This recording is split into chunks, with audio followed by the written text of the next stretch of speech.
Hello guys and welcome to a brand new video. Today I'm here with Rupan the third, the woman called Fujiko Mine, episode number 3 reaction.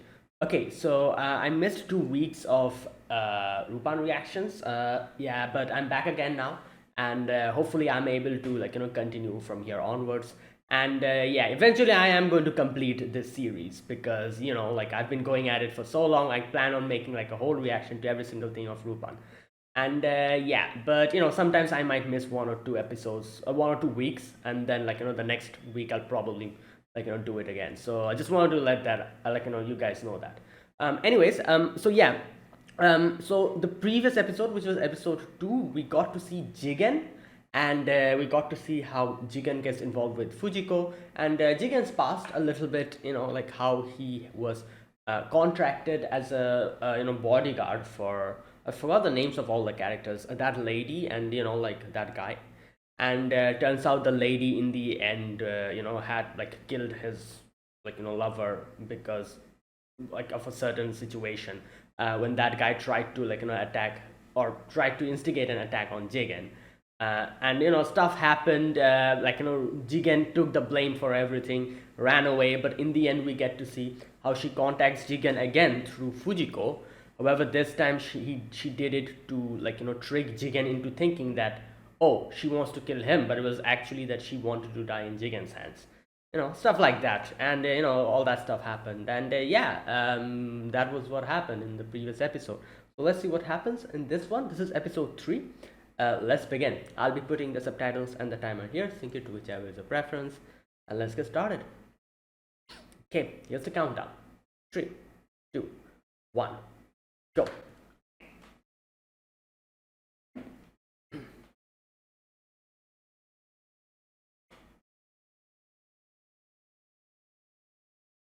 Huh.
Hmm. Oh, Goemon. Hmm.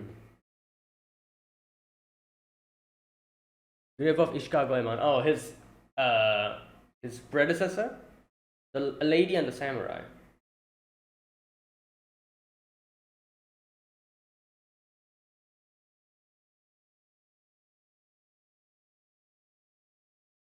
Who's this?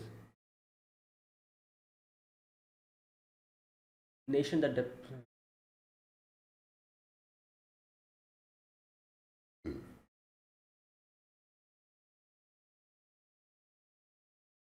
Hmm.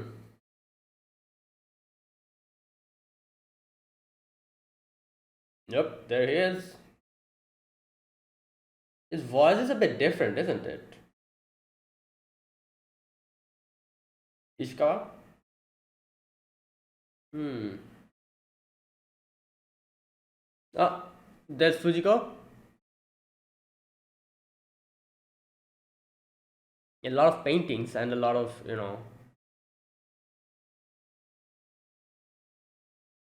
what?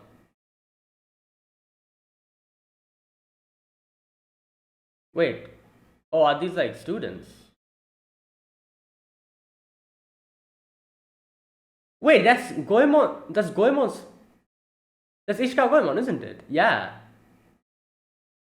The picture.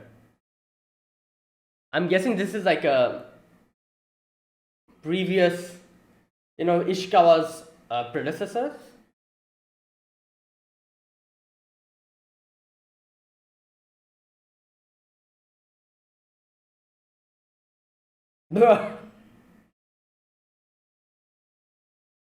Oh, wait. Oh, she's the teacher this time. Okay.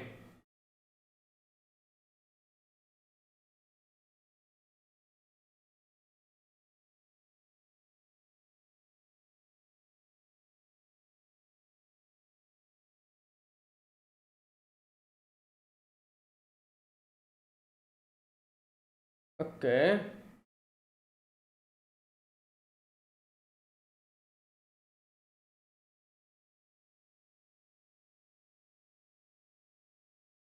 He's still singing the song.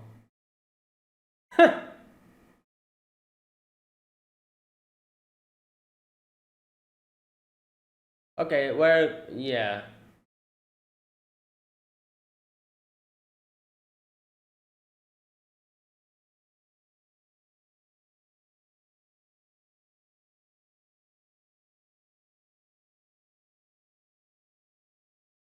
Wait, was that a. Oh, there he is. He's gonna jump in. Right.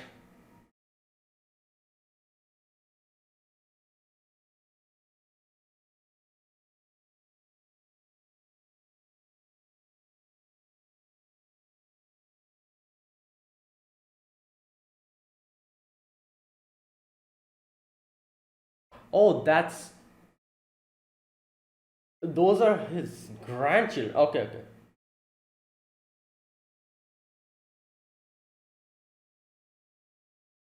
Yeah.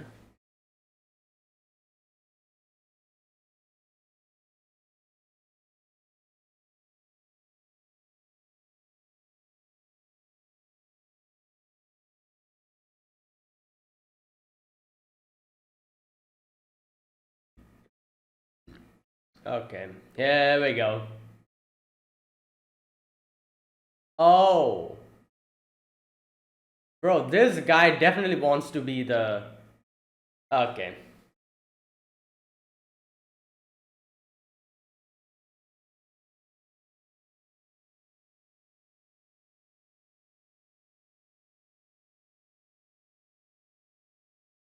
Hmm. Hmm.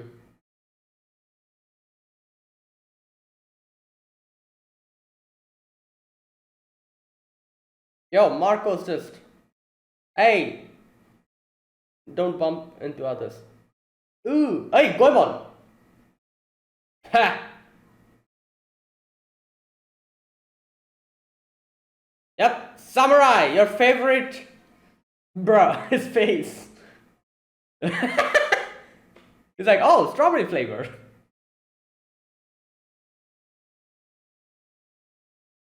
Yeah, but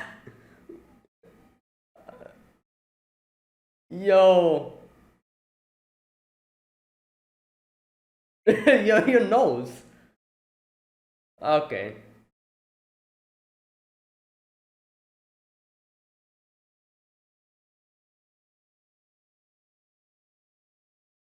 she's still eating. Oh boy. He's like, well, it's Ishikagoemon. Like that picture. Oh, he's understanding. Okay.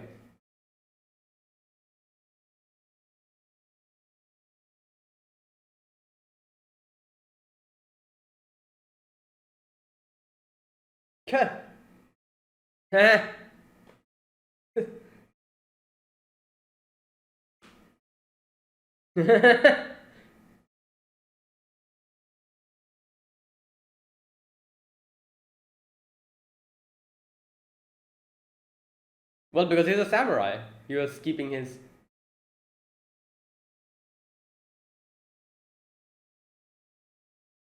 Oh, damn! Ooh!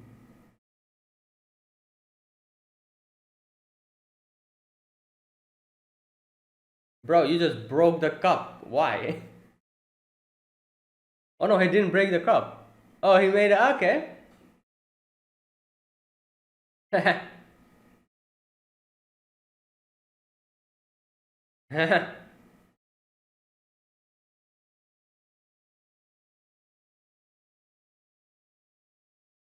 She's like, oh, I can use him.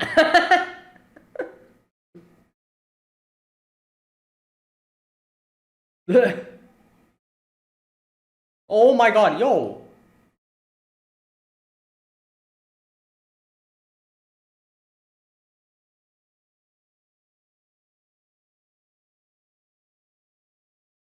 Hmm.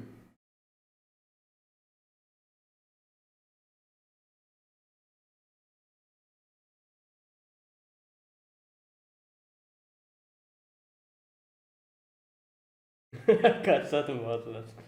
Oh boy.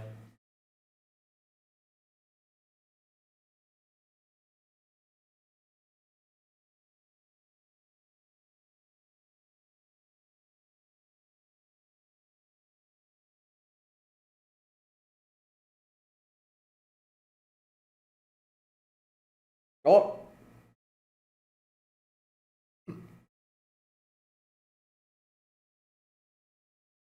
oh no, no, he cannot do it now, obviously.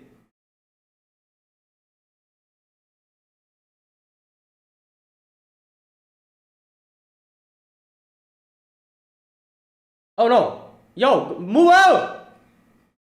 Wait, did he just cut the whole tunnel?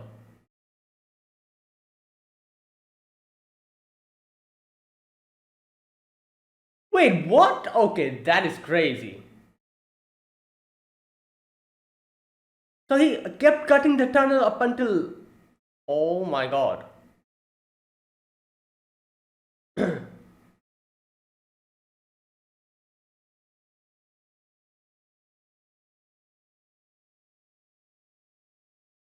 Hmm.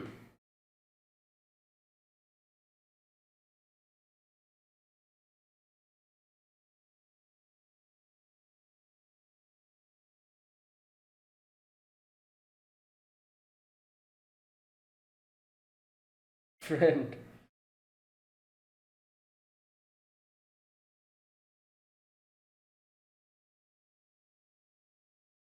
I'm guessing, I'm trying to wonder what Fujiko's goal is this time.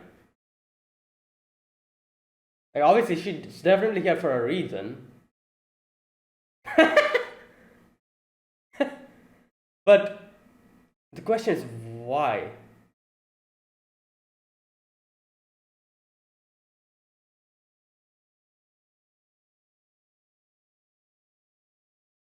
Hmm.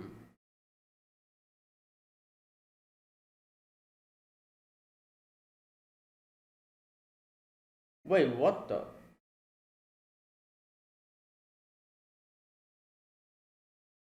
Wait, who the?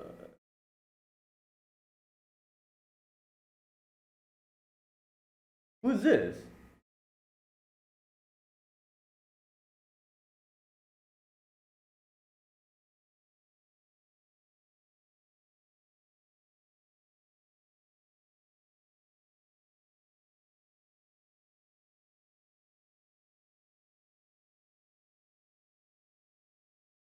My god. Yeah.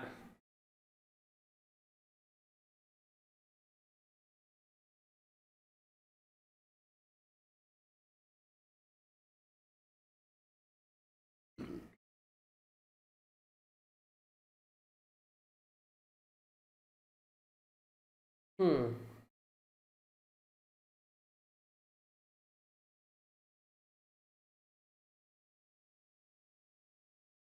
Yeah. Oh, Goemon is here.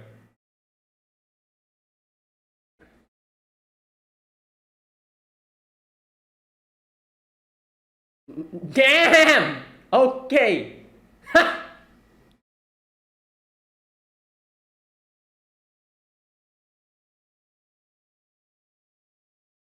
Hmm.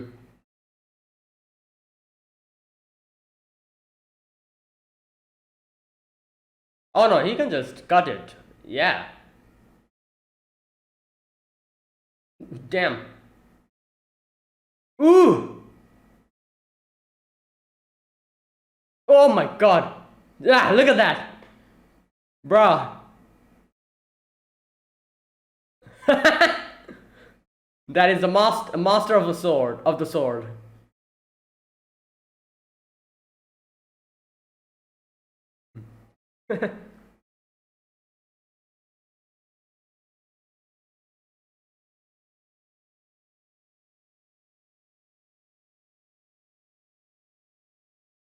No, no, no, that's someone else. Yep.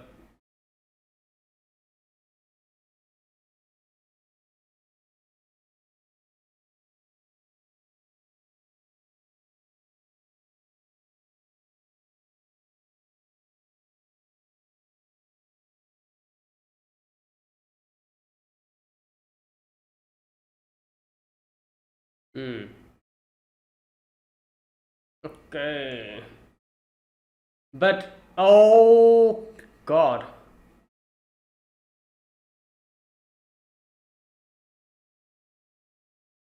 Oh she. I think Fujiko's here for the painting.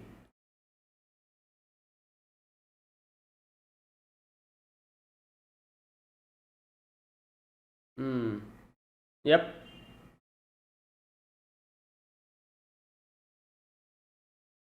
Yeah, obviously. Like.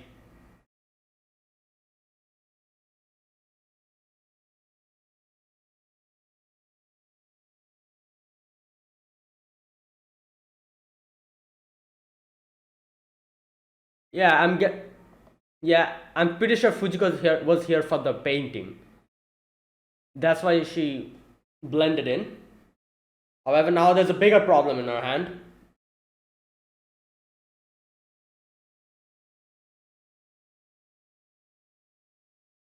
Oh, they're gonna do. Okay.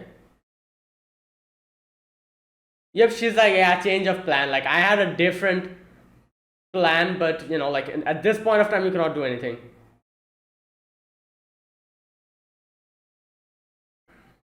But I guess if Goemon cuts off the freighter, later on Fujiko can go and recover it, maybe? I don't know, like somehow. I'm guessing her goal was the paintings.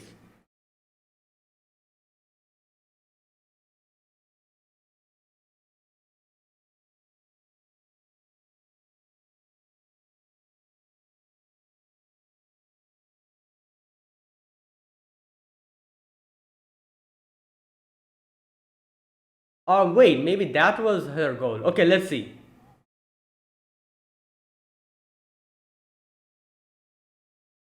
There you go.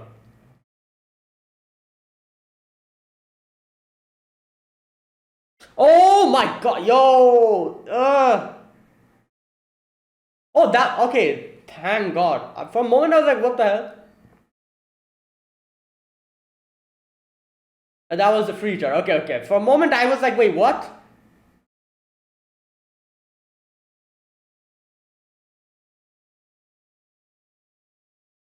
Oh god. Yeah, it's all gone. All the paintings and everything. Probably burnt into a crisp or something. There you go. That was her goal. Yep, I was correct.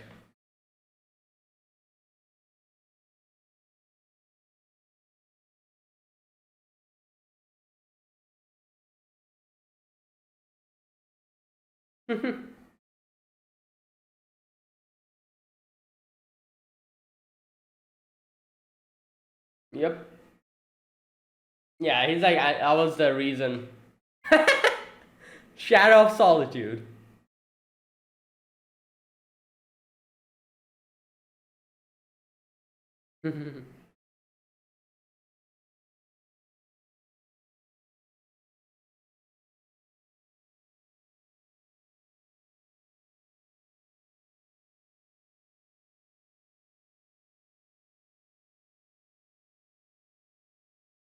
This guy. Bro, he'll be a bigger problem in the future.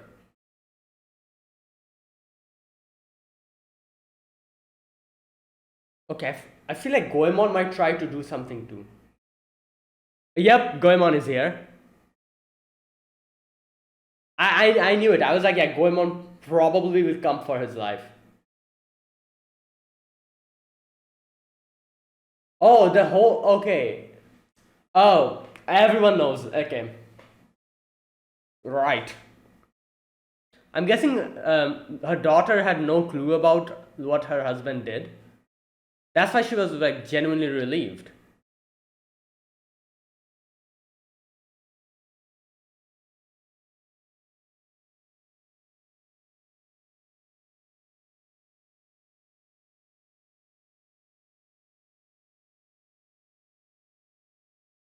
Yep, she's off.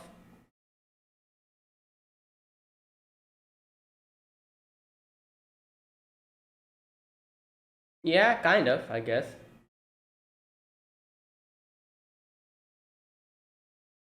Both.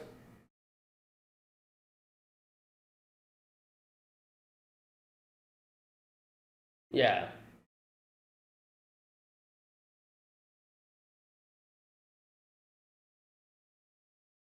Hmm. Damn. Ooh.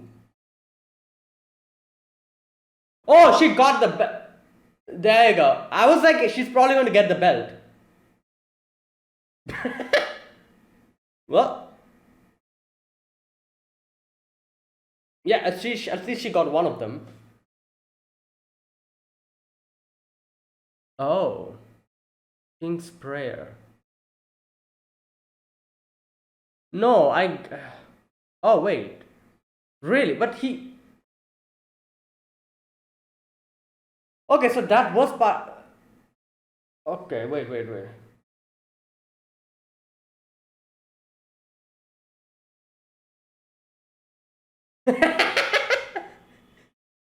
Oh boy.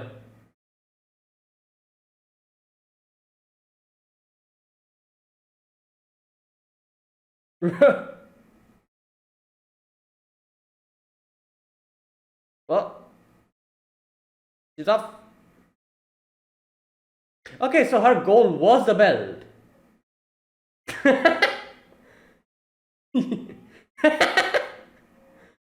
Oh boy.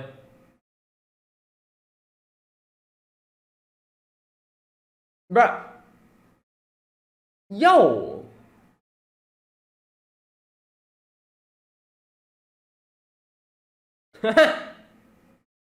A cut answer, yeah, something worthless. You know what's funny? She didn't say that while cutting Fujiko's. Oh my god. You know when she chopped off Fujiko's dress, he didn't say that. Oh lord. Okay, that's it. Okay, so her goal was that belt. So when she said like the treasures are all gone, that was just like a lament. Nothing more than that. I thought that was her main goal. And she was like, okay, you know what? I wasn't able to get the paintings. I'll make do with this. But it was actually the reverse. Her goal was the belt, and like when the paintings got destroyed, she was like, like unfortunate, but my main goal is this. It was actually the reverse. So that's the whole situation.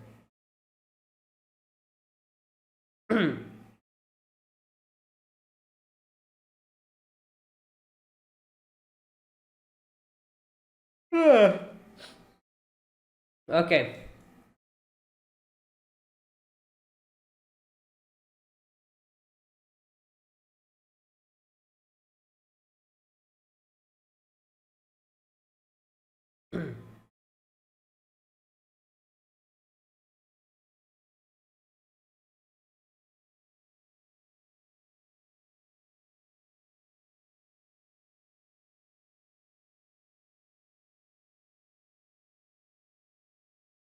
Mm, that's it.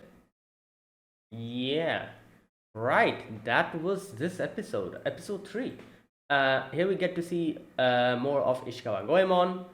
how he met Fujiko Mine, obviously according to this anime, because there's different versions of how all the characters met in different, like Lupin series. But yeah, now I'm wondering who will be next. Like, we got to see the two, like Goemon and Jigen. Lupin we already saw in episode 1. I'm guessing Lupin will probably be back in a few more episodes after this. But then I'm guessing there'll probably be an episode which will focus on Zenigata. And then, I don't know. I'm wondering. This is like 12 or 13 episodes. What will all the other episodes be? I'm guessing it'll be like, like Lupin, Lupin will probably start getting involved from here onwards. Like this is like the introduction of the characters, and then like I'm guessing we're going to go into the main theme or whatever. Anyways, okay, so what was interesting in this episode? Up until now, what we've seen Fujiko most of the time, like her, like this is the thing. I remember in the Lie, Fujiko Mina's Lie, I think, what was the name of that show? The Fujiko Mina's Lie or something? That movie, it was like not only in that movie but in other shows and episodes as well. We've seen Fujiko struggles with children because like you cannot really, I guess, like Fujiko's whole life is deceiving others. She deceives others, gets what she wants from them. However, you cannot really do that with children because children are innocent. And because of that, she generally struggles with kids, but at the same time, like I'm guessing she also kind of envies the innocence of kids, which obviously, like, people like Fujiko Lupin, they have left behind way before. Now that they're in the whole criminal, like they're like criminals, like she probably envies that innocence as well that she had to leave behind. Not only she, but every single person, Jigen, Goemon, Lupin had to leave behind. I don't know, that's the vibe I got from her, and it was heavily shown in the Fujiko Mina's Lie, how she very much struggles with kids. There was like a whole section where she, like, I remember, I don't clearly remember everything, but there was a whole section of her babysitting a kid, and she like struggled so much with it. I kind of remember it, and obviously, like, that shows that how she isn't really, like, I guess you could say, one of her weaknesses as children. So it was interesting to see how she was so, I guess you could say, comfortable with the kids in this episode. Like, she was very comfortable with them. In no way was she like, but obviously I guess that's part of her job. She has to adapt to every single situation. And like, I think like this is also, again, like probably the first time I saw her actually, like, I don't know, what can I say, like, I guess in the end she didn't really give up on her main mission. I was going to say she gave up on her main mission for like the whole situation, for the betterment of the situation, and I was going to say that was definitely because of the children. If the children weren't involved in this, she probably wouldn't have cared what happened to all the other people. But since the children were involved, she decided to, like, I guess you could say, abandon part of her mission. But then again, like I said, as we get to know in the end, her main goal was actually the belt. It wasn't really the paintings. I guess that was just a little hiccup on the way of the mission. She probably planned to take the belt and alongside all the paintings and the treasure, but it's just a small hiccup on the way that she couldn't get the treasures. But like I'm saying, I'm pretty sure if the children weren't involved in this, I don't know what she would have done, but I'm guessing she probably would have tried to get the treasures as well along with that belt. But the fact, there was like a certain section in this episode you saw where she was like, oh, you know what, whatever, I guess it's fine, like, unfortunate situation, nothing I can do about it. When like they were saying how Goemon was saying how we're going to cut off the freighter and all the treasures will be gone, she kind of like showed that she was a little bit like sad about that, but at the same time she was like, all right, you know what, nothing I can do about this situation, this is more important. So she put the importance of the children's safety before anything else. That's why I'm saying, if the children weren't involved in this, I'm pretty sure she probably would have tried some way or the other to get the treasures as well. Since the children were involved, she became more concerned about them, and that's why she was more concerned about their safety than getting the treasures. And yeah, that was the whole thing. And I can see, like, obviously, like, the reason why, I guess you could say that not only Fujiko but every single character in Rupan's group, Jigen, Goemon, Lupin himself as well, Fujiko, they, the main people that they trick, you can see this is like a recurring theme. The people that they trick and they deceive and they, like, like harm are people who are not good people, most of the time. Or I would say, like, no, my mistake. Not that they're not good people, but the people that they deceive and, like, like lie and, like, get stuff from, they're either not good people, or they have, like, they're probably a lot rich, like people who wouldn't be bothered by their loss, that type of people, people who are very, like, heinous criminals, or maybe they trick them, they deceive them, people who are extremely rich, like people who have, like some kind of a diamond or some kind of a painting in a museum or something, like,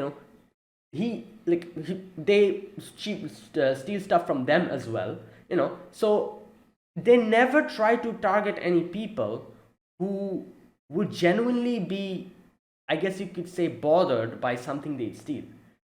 Like, they don't target ordinary people.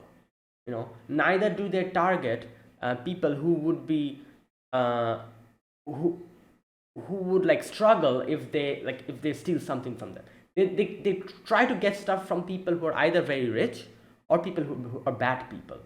So if you think about it like that, you could probably, like, see why, like, not only Fujiko but Lupin as well, why they are actually, I guess you could say, kind to children, because children are, they don't have their, like, they're starting their journey in the world, they're like a blank slate. So for them, like, they don't really do it. People who are bad or people who have a lot of money and stuff, they target those people who, wouldn't be bothered by whatever they do. So children, they don't really, like, do any, and they're usually very, I guess you could say, helpful to children and kind to them. So yeah, like, same with Fujiko as well. Fujiko doesn't deceive, or obviously cannot deceive children. Number one, because children are innocent. There's nothing to deceive. You cannot really deceive them, I guess, in that particular sense. So that number one fails. Number two, Fujiko, I'm pretty sure Fujiko herself doesn't want to deceive children, because, like I said, children are people, like, children are children. They're like a blank slate. So I doubt Fujiko would want to do anything of that sort to people, to children. So yeah, like, that's why it's, whenever children gets involved in any of the episodes, it somehow ends up in a way where nothing really happens to the children. They're usually fine by the end of it. And yeah, so it was interesting to see Fujiko actually, like, change in personality when it came to the children. She actually decided to help them out, and like, she was more concerned about their safety other than trying to get her treasure. I think this is the first time we've seen something like this. We don't really see that many children involved in the episode, but whenever in any episode, any kind of children are involved, like, Fujiko tries to, at least, not only Fujiko, Lupin as well, tries to help them, or, like, tries not to get them involved in situation. But I think this is the first time we actually see her actively go and help someone out, rather than try to get to her goal. Because Fujiko is always the goal first, then anything else. But this is probably the first time we see her actually do something like this. And obviously the reason behind it was because children were involved here. They would have gotten hurt, like, if Fujiko didn't really try to, like, protect them at that point of time. So she took that decision that, yeah, you know what, even if I lose the paintings, doesn't matter, this mission, I'll give up on that. So there you go. And I'm pretty sure, even if, like, she did get the belt, but I'm 100% sure even if she didn't get the belt, she would have done the same. Because one thing you have to remember in this episode, when she took the decision to give up the paintings, she didn't have the belt with her. We have to remember that. So she took the decision to actually lose everything in this episode and she decided to take the side of the children to help them. You know, later on, when she was like, like trying to buckle the seat belt, that's when the king came in, and the king was like, "Oh, take this," and gave her the belt. That is when she got the belt. So we have to remember that she didn't know that there was no guarantee she would get the belt as well. If the king didn't gave her the belt, she probably would have walked away from this mission like with nothing, you know. And she still took the decision to take care of the situation. She still took the decision to help the kids instead of go for a goal. So that's the thing. It wasn't as if Fujiko was like, oh, I lost the painting, but at least I got the belt, and that's how she took it. No, when she took the decision, her net amount out of this whole mission was zero. She knew she was going to get zero output out of this mission, but she still decided to help the children. And then later on, when she was helping the children, that's when the king came in and gave the belt. That's when Fujiko decided probably that, all right, you know what? After this mission, I'll probably nab this belt. At least I'll get something out of this mission. And even though she lost those paintings and those national treasures, she at least got the belt. So yeah, we have to remember that she, she didn't make a compromise. She decided to sacrifice everything to help the kids, but then later on, from weird way, luck, it favored her, and she ended up getting the belt. So that's the whole thing. And not only that, that was that. And obviously Goemon, here you can see Goemon's situation. He was on a mission, and his employer decided to, I don't know, probably take an extra precautionary measure by trying to take out both Goemon and the king, but then obviously they survived, and the guy screwed up and he got arrested. So there you go. That's what happened in the end. And obviously Goemon is Goemon. He's very, what's that word? Straight-laced. And that is why he was like, all right, my employer tried to screw me over.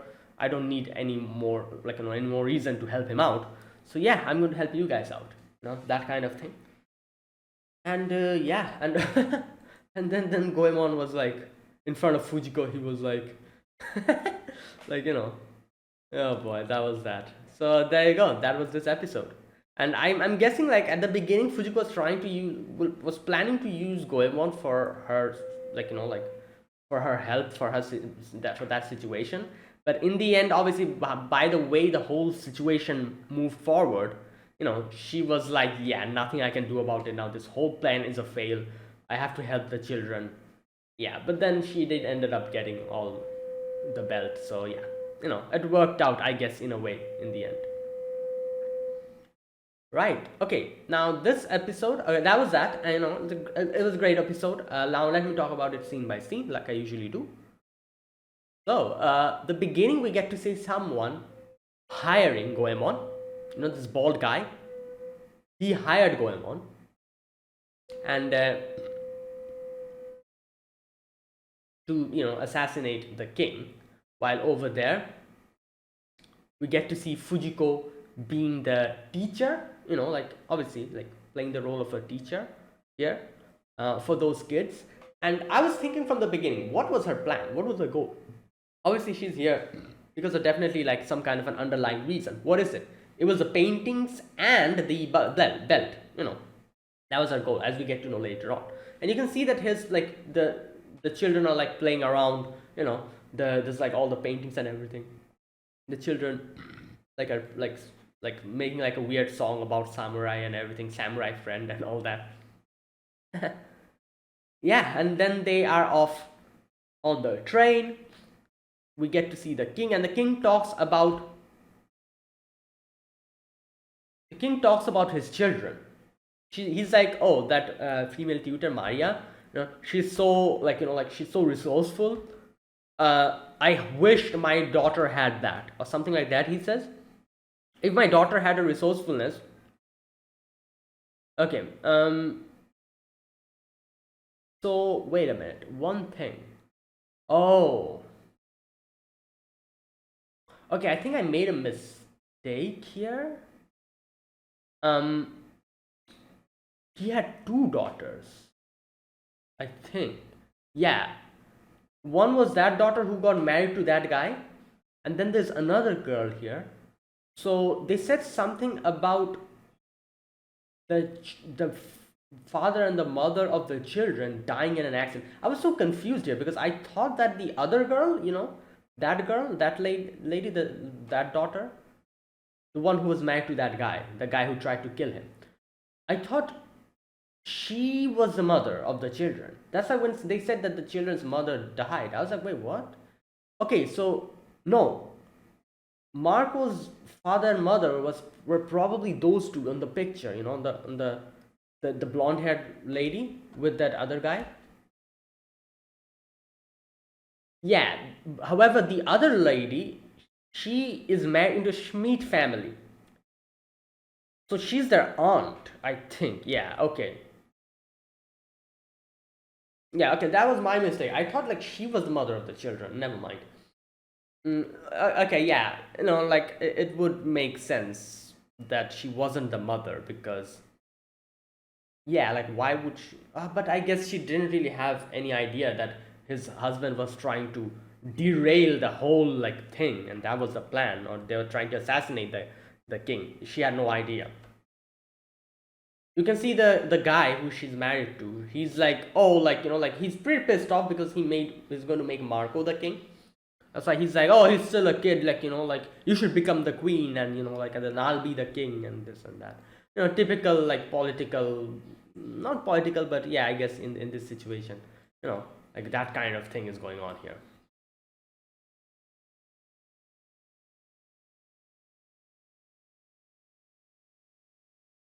Okay, yeah. So here we see the kids are crying, talking about their mother, and like I said, I was still under the misconception that their mother was that lady, but no, that mother was another person who died. Okay. Okay, so Marco's still making like up songs about ice creams and stuff, and he kind of hits Goemon, and Goemon's like, "The hell is this?" And like kind of licks it, and she's like, "Ooh, this is quite sweet," and the kids start crying. Um, Fujiko comes in, and Fujiko like like kind of is like, "Oh, sorry about that, this and that," and and he's kind of curious. He's asking about a few questions. He's like, "Oh, what is this samurai friend they're talking about?" This kind of things. Um, and Fujiko's like, oh, friend means like a friend, like I'm guessing like they're talking in Japanese here. That's why Goemon was asking what does friend mean, because friend obviously it's an English word, so he was asking that, and that's why Fujiko's like, oh, friend means friend, like uh, and he realized like, oh, friend means this, okay, and that's why like the word friend stuck with him, because the children called him a friend. um so when the kids come and apologize, he's like, "Oh, Marco, don't cry at the drop of a hat. You're a man, aren't you?" Like, it's a promise from a man to a man. And then he kind of shows like a little, like a trick by cutting the, like as a bunny, little bunny thing he cuts in the tray. And he's like, "Oh, I'm just a traveling performer." Obviously, Fujiko's like, "Yeah, right. You're not a traveling performer. Your skills are too genuine for that." Like Fujiko realized here that he's probably someone way like crazier than a traveling performer. His skills are genuine. And as soon as she sees, she kind of like grabs Goemon's hands, and Goemon starts stuttering. Anyways, now Goemon's goal obviously is to take the life of the king, so he goes and tries to assassinate him, but the kids come in, so he's like, "Oh, I'm going to wait a little bit, But then the tunnel comes in and he cuts the tunnel. That was crazy. And Fujiko later on finds him all dirty and everything. And yeah, then they talk about like Fujiko talks about the place where they belong, this and that. And Fujiko's like, "Oh, you're kind of like me, I'm just uh, like a." No, wait, what did she say? Oh, she's like, "Oh, they call you a friend, so like I'm just a substitute teacher." So stuff like that, and she kind of leaves. Later on, yeah, this is where everything starts going wrong. The guy who hired Goemon, he tried to screw both of them over. Like not both, but like Goemon, and also like take care of the king as well. So he was trying to like play like a bigger game. Like I'm guessing he did that probably like he tried to kill off Goemon as well. so that he probably didn't have to pay the money for it. That was probably his plan. He was like trying to play like a big brain play or whatever. He was like, oh, you know what, if I just derail the train, like both Goemon and he will die, I don't have to give the money to him, so I can keep it all for myself. That was probably what he was thinking, or I don't know, like something like that. Or maybe he did it to take out all the witnesses or anything, any kind of thing like that. Either way, he decided to do that. So the whole train, it doesn't break. It keeps going even when the station comes in. So everyone's kind of panicking. Goemon realizes what's going on, and Goemon comes and shows his face in front of everyone. And he's like, at first, obviously, everyone tries to attack him, but this is Ishikawa Goemon we're talking about. He cuts the bullets, cuts the cuts the weapons and everything, and it's just like, yeah. And he's like, my main goal was to take your life. Unfortunately, that guy tried to screw us both over. So I'm not going to be helping him out. I'm going to be helping you guys out from here onwards. And yeah, now that is out of the way. Over there, Marco goes off to the freighter, compartment. Fujiko goes there to help him out. And here is where we get to see.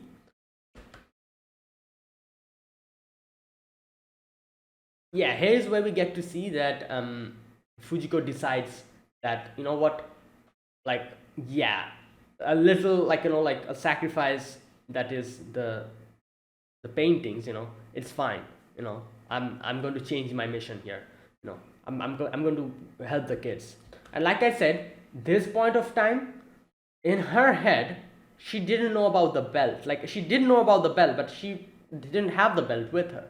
So here, at this time and at this situation, she could have easily ditched the kids and tried to take the the paintings and run away from there, forgetting about the belt and at least recovering something.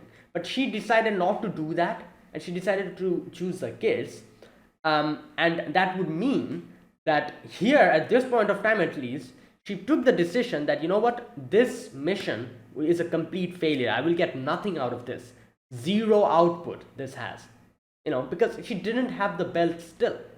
This is where she took the decision, and later on, because of a good luck situation, because the king came and gave her the belt, she was able to get the belt. But here at this point of time, that wasn't the case. She decided to ditch the whole mission to help the kids. That is important, because like I said, this is Fujiko Mina we're talking about. She never ever does this. Always she goes towards her goal, whatever the situation is. But the first time, not the first time, I guess, like I said, she's helped a lot of kids before as well, but, we can see it clearly this time at least, that for the first time, she actually decides to give priority to someone else other than her mission, and yeah, if the kids weren't involved here, she definitely wouldn't have done that. She probably would have chosen the paintings. The kids were involved, that's why she decided to give up everything. Here we go. You can see that Marco's there, and she's hugging Marco, and she's like, it doesn't matter anymore. Let's go, Marco, Yeah. And they quickly go in, and when she's trying to buckle them up, this is where the king is like, oh, here, use my belt. And there you go. This is where Fujiko realizes, wait a minute, after the end of this mission, I'll just steal the belt. At least I'll get something out of this. Yeah, and that's what she does, obviously, later. Now, Goemon comes and cuts off the train, compartment, freighter compartment. It falls down, blasts off completely. And you can see Fujiko's, looking at it, and she's like, oh, damn, there goes all the world's treasures. What's interesting about this scene? I guess there's a double meaning to this scene. She says, oh, geez, there goes all the world's treasure. And immediately after that, the kids are like, I scream, yes, making, singing that song. What I'm trying to say is, she said, oh, there goes the treasure. But if you think about it, obviously in this situation, the actual treasure are the children's lives. I don't know. And that's what I at least understand from this scene. This was a double meaning scene where she said oh, there goes all the treasure, but then in comes the children, because in her eyes the bigger treasure here was obviously the children's lives. Yeah, And she looks at them and kind of smiles. Right, and then Goemon is like, you know, bids goodbye to them. Obviously, like, he doesn't say goodbye to the kids because he's like, oh, someday we'll be friends again, you know. And she's off. And I was thinking, what's Goemon going to do here? Because, you know, like, they did try to screw him over. So is he trying to will he try to screw them over? Yeah, it turns out that's what he did, you know. Because you can see in this scene that what's her name? Her daughter, the king's daughter, she obviously didn't know anything about this situation. She was like, oh, I'm glad father and everyone else is okay. While her husband is like in a very, like, you know, bad mood. Obviously his goal failed, so there you go. And then we move to that part where he gets presented with a briefcase. Inside the briefcase, all the money is cut, and in comes the police. And they're like, oh, Baron Schmidt, you are under arrest. And this is where the daughter gets to know what her husband had done. And yeah, after that we get to see Fujiko comes in, you know, like Marco, and she's like, oh, Marco, become a great king, and kisses him in the forehead and leaves. Yeah, and then Goemon was just there standing. Goemon probably like realized something is off about Fujiko, so he was waiting there. And yeah, and Goemon is like, so you're also like me, aren't you? You know. And he cuts off, you know, like, and Fujiko's dress, and there's the belt. And yeah, Fujiko's like, oh, this was my goal from the beginning. Like I said, this must have been her goal. This was obviously the original goal, as she said. But when she took the decision of helping the children at that point of time, she didn't have the belt as well. So she, you know, getting the belt was again purely luck based. When the king gave the belt to buckle up the children, that is when she was able to get it. So initially she didn't really have like any expectation out of this mission.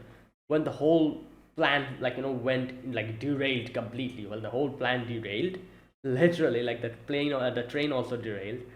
At that point of time, she had no expectations of this mission. She knew this would be a failure, but then, you know, she was able to get the belt at least.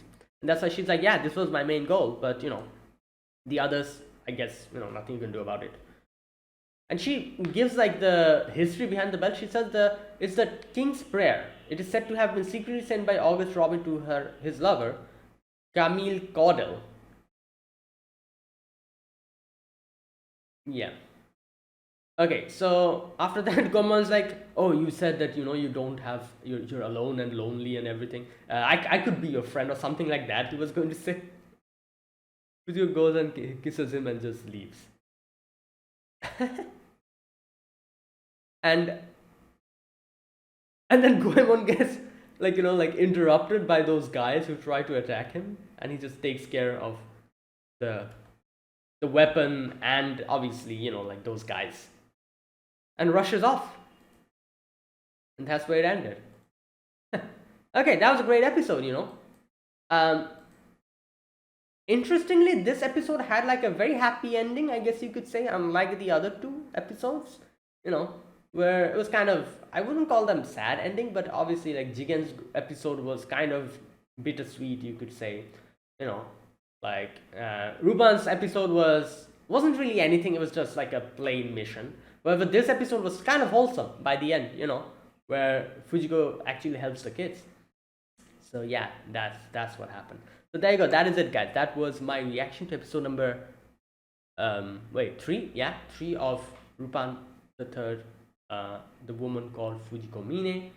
So yeah, if you guys enjoyed this video, be sure to press the like button, subscribe if you're new to this channel or you haven't subscribed, comment down below anything you want to say, anything you want to let me know, I'll check them out. And that is it. Thank you for watching, and I will see you guys next week with another episode of the woman called Fujiko Mine. Until then, goodbye and have a nice day.